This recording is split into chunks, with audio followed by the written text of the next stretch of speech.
बच्चे ने दी माँ बाप को एक सीख। किसी गांव में एक बूढ़ा व्यक्ति अपने बेटे और बहू के साथ रहता था। परिवार सुखी संपन्न था, किसी तरह की कोई परेशानी नहीं थी।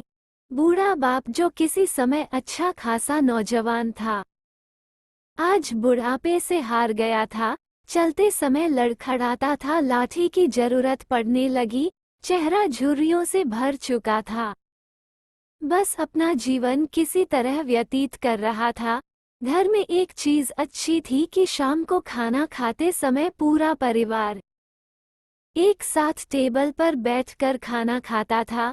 एक दिन ऐसे ही शाम को जब सारे लोग खाना खाने बैठे, बेटा ऑफिस से आया था, भूख ज्यादा थी सो जल्दी से खाना खाने बैठ गया और साथ में बहू और उसका एक बेटा भी खाने लगे।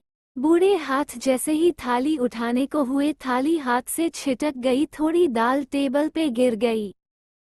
बहू बेटे ने घृणा दृष्टि से पिता की ओर देखा और फिर से अपना खाने में लग गए।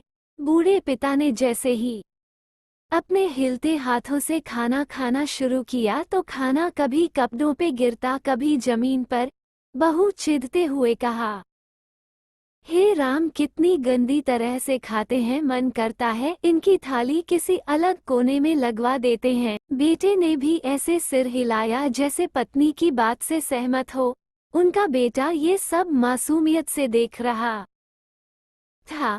अगले दिन पिता की थाली उस टेबल से हटाकर एक कोने में लगवा दी गई।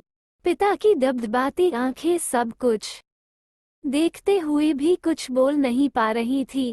बूढ़ा पिता रोज की तरह खाना खाने लगा।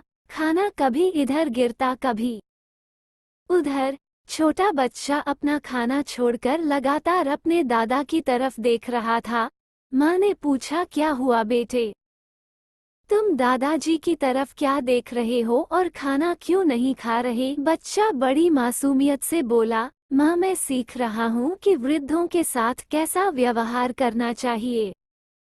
जब मैं बड़ा हो जाऊंगा और आप लोग बूढ़े हो जाओगे तो मैं भी आपको इसी तरह कोने में खाना खिलाया करूंगा। बच्चे के मुंह से ऐसा सुनते ही बेटे और बहू दोनों कांप उठे। शायद बच्चे की बात उनके मन में बैठ गई थी, क्योंकि बच्चा ने मासूमियत के साथ एक बहुत बड़ा सबक दोनों लोगों को दिया था।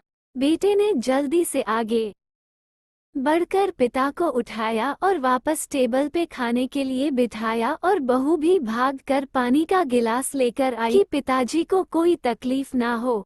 इस कहानी से शिक्षा मिलती है कि माँ बाप इस दुनिया की सबसे बड़ी पूंजी है। आप समाज में कितनी भी इज्जत कमा ले या कितना भी धन इकट्ठा कर ले, लेकिन माँ बाप से बड़ा धन इस दुनिया में कोई नहीं है।